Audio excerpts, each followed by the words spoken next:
கர்த்தர் நல்லவர், அவர் கிருபை என்றும் உள்ளது. கிறிஸ்து இயேசுவை விசுவாசிக்கிற யாவரையும் தேவன் அவர்களுடைய பிள்ளைகளாக மாற்றினதுக்கு அதிகாரம் கொடுத்திருக்கார் என்று யோவான் 1:12 சொல்லுது.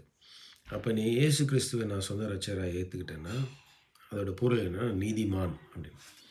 நீ நிறைய கிறிஸ்துவர்கிட்ட ஒரு விதமான அச்சம் இருக்குது. என்னென்னா, நீதிமானா, அதெல்லாம் என்னால் ஏற்றுக்கொள்ள முடியாது, நான் தப்பு செஞ்சுக்கிட்டே இருக்கேன், நான் பாவம் செஞ்சுட்டே இருக்கேன்னு சொல்லி அவங்க ரொம்ப நினைக்கிறாங்க.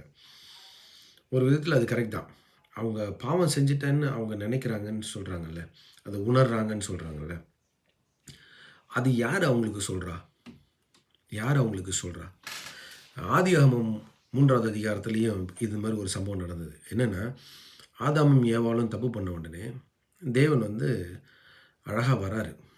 மாலை வேளத்தில் சூப்பராக வராரு. அப்போது தேவன் அவங்கள்ட்ட கேட்குறாரு, எங்கேப்பா இருக்காரு? ஐயோ, நான் வரல, நான் ஒளிஞ்சிட்ருக்கேன், நான் நிர்வாணியாக இருக்கிறேன் அப்படின்னு சொல்லும்பொழுது, அப்போ தேவன் அவன்கிட்ட என்ன கேட்குறாருன்னா, உனக்கு யார் இதை சொன்னது அப்படின்னு கேட்குறாரு. இன்றைக்கும் நம்ம இயேசு கிறிஸ்துவை சொந்த ரட்சகராக ஏற்றுக்கின பிறகும் நம்ம நீதிமான் அப்படின்னு சொன்னால், இல்லை நான் நீதிமான்லாம் கிடையாது, நான் பாவி அப்படின்னு சொல்கிறாங்க. அப்போ இது யார் உனக்கு சொன்னதுப்பா? அது வேதவசனம் இதுக்கு ஆன்சர் சொல்லுதா அப்படின்னா, எஸ் சொல்லுது. நம்மளுடைய மனசுக்கு ஒரு சாட்சி இருக்குது. அதாவது டெஸ்டிமோனி அல்லது விட்னஸ், ஒரு சாட்சி இருக்கு. அது பேர் மனசாட்சி.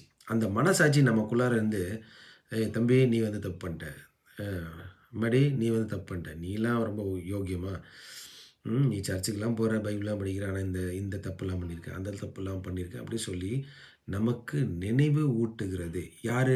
மனசாட்சி. அப்போ உள்ளே இருக்கிற மனசாட்சி தான் பெரிய எதிராளி. அப்போ இந்த மனசாட்சியை யார்ப்பா சரி பண்ணுறது அப்படின்னா, அதுக்கு வேதவசனம் இருக்கா? எஸ் இருக்குது. எபிரேயர் புஸ்தகத்தில் 9வது அதிகாரத்தில் இப்படி இருக்குது. எப்படின்னா, மனசாட்சியை சுத்தம் பண்ணுது அப்படின்னு இருக்குது. யார் மனசாட்சியை சுத்தம் பண்ணுதுன்னா, இயேசு கிறிஸ்துவினுடைய ரத்தம். அது எங்கே இருக்குன்னா, 9வது அதிகாரம், எபிரேயர் புஸ்தகம் 9வது அதிகாரம் 14வது வசனம். நித்திய ஆவினாலே தம்மைத்தாமே பழுதற்ற பலியாக தேவனுக்கு ஒப்பு கொடுத்த கிறிஸ்துவனுடைய ரத்தம் ஜீவனுள்ள தேவனுக்கு ஊழியம் செய்வதற்கு உங்கள் மனசாட்சியை செத்த கிரிகளை சுத்திகரிப்பது எவ்வளவு நிச்சயம் அப்படின்னு சொல்லுது. அப்போது மனசாட்சியை சுத்திகரிக்கிற இயேசு கிறிஸ்துவின் ரத்தம் எவ்வளோ சூப்பர் பார்த்தீங்களா?